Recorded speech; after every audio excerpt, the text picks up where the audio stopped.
In a sensational turn of events, Vanessa Bryant launches a formidable challenge against global sports giant Nike, accusing them of capitalizing on the tragic death of her late husband, NBA legend Kobe Bryant. This high-stakes confrontation has sent shockwaves through the world of sports and business, igniting a fiery debate over the ethics of posthumous branding. Stay tuned as we unravel this gripping story, where the reverence for a hero's legacy is pitted against the power of corporate giants in a sensational clash that's shaking the foundations of celebrity endorsements and legacy management. Vanessa Bryant, the widow of the late NBA legend Kobe Bryant, has publicly expressed her dissatisfaction with Nike. Her main contention lies in how the company continues to leverage Kobe's name and legacy in its product lines, particularly after his untimely death. This issue came into the spotlight following Nike's decision to release new Kobe-themed products, including a reissue of the Kobe Bryant Air Force One sneakers. Vanessa's concerns are more than just the use of Kobe's name.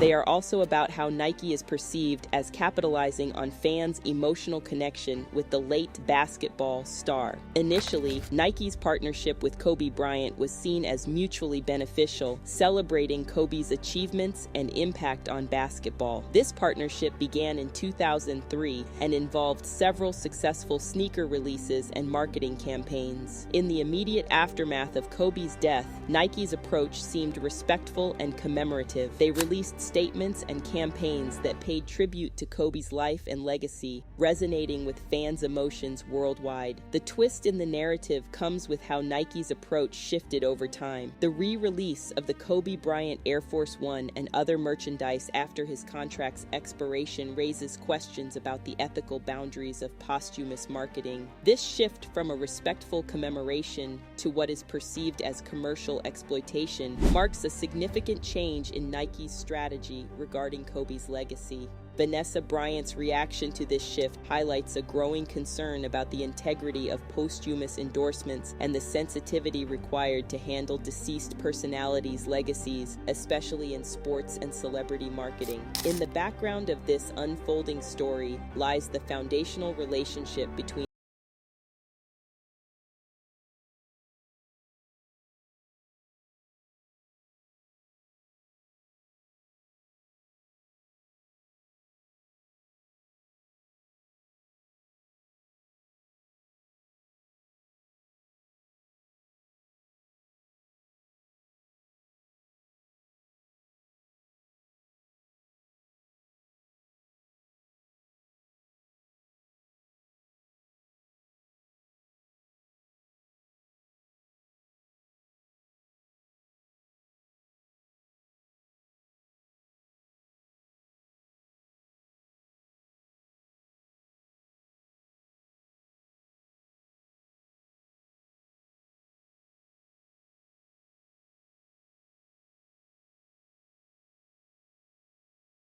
However, the background story takes a poignant turn with Kobe's untimely death in 2020. This tragic event left the sports world in mourning and raised questions about the future of his legacy, particularly for Nike. Kobe's death marked the end of an era and the beginning of a complex narrative about how his image and legacy would be managed posthumously. This situation is further complicated by the evolving landscape of athlete endorsements and the increasingly delicate balance between honoring and capitalizing on a legacy. The backdrop of this controversy, thus, is a tapestry of legacy, commerce, and emotion, interwoven over nearly 2 decades of partnership between a global sports icon and one of the most influential sports brands in the world. The controversy over merchandising following Kobe Bryant's death presents a complex and emotionally charged chapter in the legacy of the basketball legend. In the immediate aftermath of the tragic helicopter crash that claimed Kobe's life,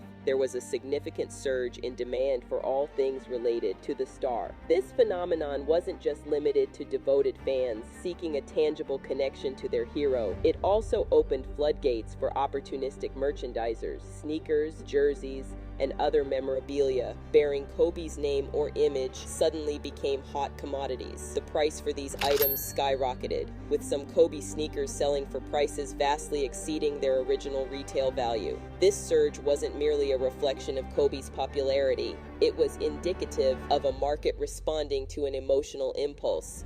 with fans desperate to cling to any remembrance of the star. However, this frenzy of buying and selling quickly attracted criticism. Many saw it as a form of exploitation, capitalizing on the collective grief of fans. The stark contrast between genuine mourning and the eagerness of some to profit from Kobe's death struck a discordant note. This situation raised ethical questions about the morality of profiting from tragedy, especially soon after such a devastating loss. Having been Kobe's longtime collaborator, Nike was central to this controversy. The company's continued release and promotion of Kobe-themed products posthumously were viewed by many as insensitive and opportunistic. This perspective was not just confined to the general public, it was shared and vocalized by Vanessa Bryant, who expressed her discontent with how Nike handled her late husband's legacy. The controversy reflects the broader challenges and ethical considerations arise when a public figure of Kobe's stature dies. It underscores the fine line between commemorating a legacy and exploiting it, a line that brands and businesses often find it challenging to navigate. In this context, Kobe's posthumous merchandising becomes a case study in the complexities of legacy management. In the age of celebrity culture, where the memories and symbols associated with a beloved figure become entwined with commercial interests and public sentiment, the Mambacita shoe line controversy further amplifies the complexities surrounding Kobe Bryant's posthumous legacy with Nike. This particular episode centers around a unique shoe line named Mambacita, a tribute to Kobe's daughter, Vanessa Bryant, who tragically perished alongside him. The line was conceptualized to honor Kobe and Gianna, intertwining their legacies in a singular product line. However, this noble intention quickly became a point of contention. Vanessa Bryant, Kobe's widow, revealed that the Mambacita shoes were created and marketed by Nike without her explicit consent or involvement. This revelation was particularly jarring, considering that the shoes were meant to honor her late husband and daughter. The fact that the Bryant family, especially Vanessa and her children, were not involved in the decision-making process or even provided with these special edition shoes added a layer of personal affront to the existing controversy. Vanessa's disclosure on social media brought to light the intricate dynamics of posthumous branding and the ethical implications therein. Her stance highlighted a critical issue: the rights and wishes of the family members of deceased celebrities regarding the use of their loved ones' images and legacies. It sparked a debate on the moral responsibilities of corporations like Nike in handling such sensitive matters, especially when it intersects with familial grief and the public's sentimental attachment. The public's reaction to Vanessa's revelations predominantly supported her stance, criticizing Nike for what was perceived as an insensitive and opportunistic move.